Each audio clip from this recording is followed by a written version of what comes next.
तो hello everyone, जय हिंद और welcome back to my channel. और अगेन मैं आपको आज थर्मोडायनेमिक्स का पार्ट थर्ड लाऊंगा। और ये पार्ट जो क्लास है, मैंने इससे पहले जीरोथ लॉ और फर्स्ट लॉ ऑफ थर्मोडायनेमिक्स मैंने सारे कॉन्सेप्ट आपको क्लियर करवाए थे। और आज ये खत्म करने के बाद मैं आपको एक कार्नोट साइकिल बताऊंगा, उसके बाद फुल टू आपको क्वेश्चन का रिवीजन करवाऊंगा। और जो जो क्वेश्चन आपके important air force, navy, NEET, JEE में आया है वो सब मैं क्वेश्चन आपको बताऊंगा। और दोस्तों, इससे पहले मैंने जितने पार्ट देखे वो पार्ट देख लो, उससे आपका कॉन्सेप्ट क्लियर होगा और क्वेश्चन सॉल्व करने में मदद होगी।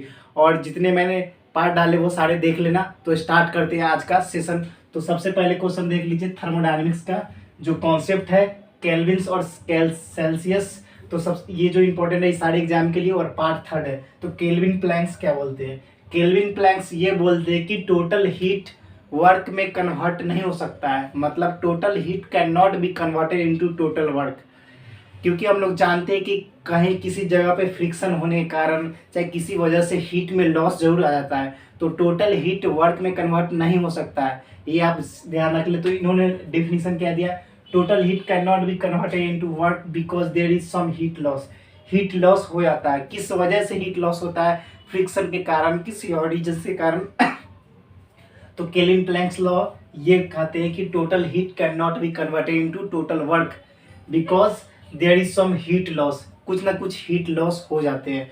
और देख लीजिए यहाँ पर इसका बेस्ट एग्जांपल जो एग्जाम में पूछा आता है, आपके नीट और जेई में भी पूछा गया था और एयरफोर्स में भी पूछा गया था। क्या हीट इंजन किस प्रिंसिपल पे वर्क करता है? तो केल्विन प्लैंक्स पे आपका हीट इंजन वर्क करता है। और देख लीजिए इधर हीट जो एग्जॉस्ट हो रहा है, वर्क डन हो रहा है। तो ये आप इसे समझ सकते हैं। अगर ये फिगर, अगर आप 11th के क्लास के बच्चे हैं तो इस फिगर से ऐसे दर्शाएंगे तो टीचर समझेगा कि आपका कॉन्सेप्ट ज़्यादा क्लियर है। तो ऐसे आप दिखा सकते हैं। और हीट इंजन किस पे वर्क करता है? Kelvin planks.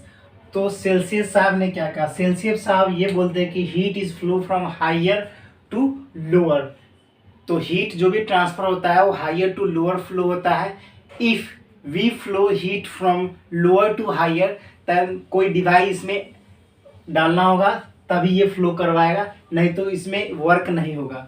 मतलब इसका इन्होंने सेल्सियस साहब ने कहा कि heat is flow from higher to lower. If we go for heat flow lower to higher then we use any device, without it can not work. मतलब ये बोल रहा है कि हीट जो ट्रांसफर होता है, पास करता है, वो हायर टू लोअर पास करता है। अगर इसको हम लोअर टू हायर पास करवाएंगे तो हमें कोई डिवाइस की जरूरत होगी, नहीं तो वर्क नहीं होगा।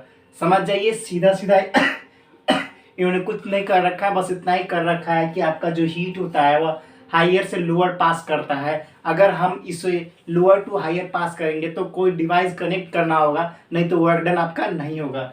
तो यही ये बोल रहे हैं। और इसके प्रिंसिपल पर कौन सा वर्क करता है? तो ये इंपॉर्टेंट है। एयरफोर्स के मैंने एग्जाम दिया था 2019 के सेकेंड पेपर वाले में, उसमें पूछा गया था क्या कि वर्क, ये सेल्सियस जो ये है इस पे कौन कौन से वर्क करते हैं? तो एसी और रेफ्रिजरेटर इसी पे वर्क करते हैं, इसी प्रिंसिपल पे वर्क करते हैं। तो आप इसे ध्यान रखें और इम्पॉर्टेंट है, यह आप जरूर आप नोट कर ले।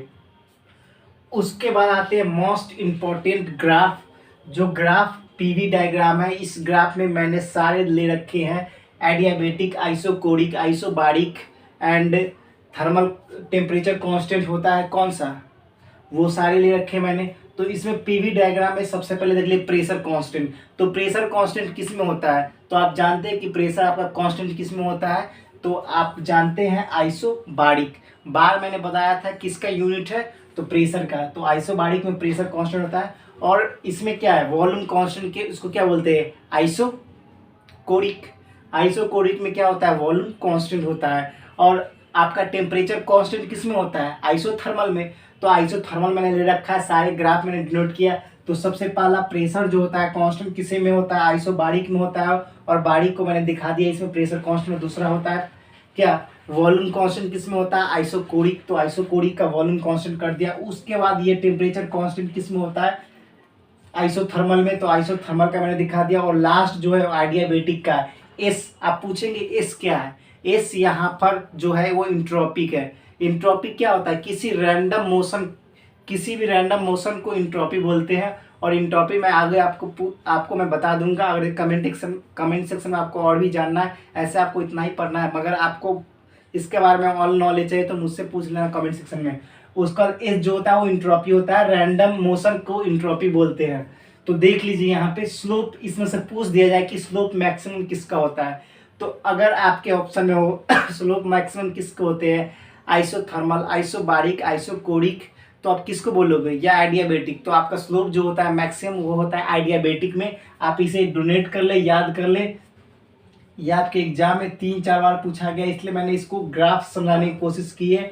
अगर आपसे कोई पूछ दे कि स्लोप मैक्सिमम किस में होता है तो आइडियाबेटिक में होता है। अगर आप इस ग्राफ को बताएंगे तो आपको बोर्ड के एग्जाम में ज़्यादा मार्क्स मिलेगा। और किसी बोर्ड के एग्जाम में और एग्जाम में पूछा गया कि स्लोप किसका मैक्सिमम है तो आइडियाबेटिक, ये देख लीजिए, ये ध्यान रख लीजिए। उसके बाद करते हैं कुछ क्वेश्चन की। मैंने कल बहुत सारे कॉन्सेप्ट बताए हैं। अगर मैं आपसे सीधा सीधा इस क्वेश्चन, पहले एक क्वेश्चन आपसे पूछता हूँ कि जो आपका जो होता है वर्क डन किस में निगेटिव होता है, किस process, in which process work done is negative. Exam first option adiabatic, second isochoric, तीसरा isothermal, then what is your answer, then your answer will be adiabatic. In adiabatic work is negative because change in heat system to sound is equal to 0, that's why their work done is negative, ये आप याद रखिए। उसके बाद अब start करते हैं उसी पर बेस्ड, ये du प्लस डी डब्ल्यू इज इक्वल टू 0, मतलब ये फर्स्ट लॉ ऑफ थर्मोडायनेमिक्स हमने देख रखा था कि change in heat is equal to the sum of internal energy and total work done. Then after what will you do and why, which equation it satisfy, adiabatic, isothermal and isobaric. तो हम लोग जानते हैं कि यहाँ पर जो total change in heat है वो 0 है, तो टोटल चेंज इन हीट किस में 0 होता है तो आइडियाबेटिक। और जो बच्चे को समझ में नहीं आ रहा हो पिछला कॉन्सेप्ट क्लास जाके देखे, उसमें मैंने साफ साफ बताया, तो इसका राइट ऑप्शन ए हो जाएगा। आप आसानी से समझ गए। अब बात करें क्वेश्चन नंबर 2 की, the first law of thermodynamics is related to whose conservation, मतलब का फर्स्ट लॉ ऑफ थर्मोडायनेमिक्स है वो किस लॉ ऑफ कंजर्वेशन पे बेस्ड है।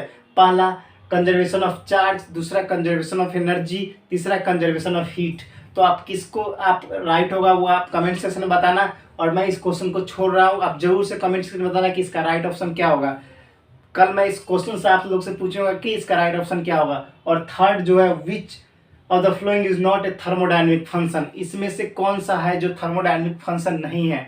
तो आप क्या बोलोगे, तो थर्मोडायनेमिक फंक्शन वो फंक्शन होता है जो थर्मोडायनेमिक प्रिंसिपल पे वर्क करे, मगर इसमें से कौन सा है जो थर्मोडायनेमिक प्रिंसिपल पे वर्क नहीं करता है, इसमें से कौन सा आपका थर्मोडायनेमिक फंक्शन नहीं है, तो वो आपका क्या हो जाएगा, वर्क, इसका राइट ऑप्शन होगा। दोस्तों ये सारे कॉन्सेप्ट आपको कोई नहीं पढ़ाएगा, और कल मैं जो लाऊंगा वो बहुत इंपॉर्टेंट टॉपिक लाऊंगा, जिस टॉपिक का नाम है कार्नोट साइकिल। तो कार्नोट साइकिल अपने दोस्तों के साथ जरूर शेयर करना, और कमेंट सेक्शन में बताना कि आपको ये वीडियो कैसा लगा, और दोस्तों के साथ जरूर शेयर करना। और कल इस पे 100 व्यूज़ तो कम से कम होने चाहिए। तो फिलहाल इतना ही। जय हिंद, जय भारत, वंदे मातरम।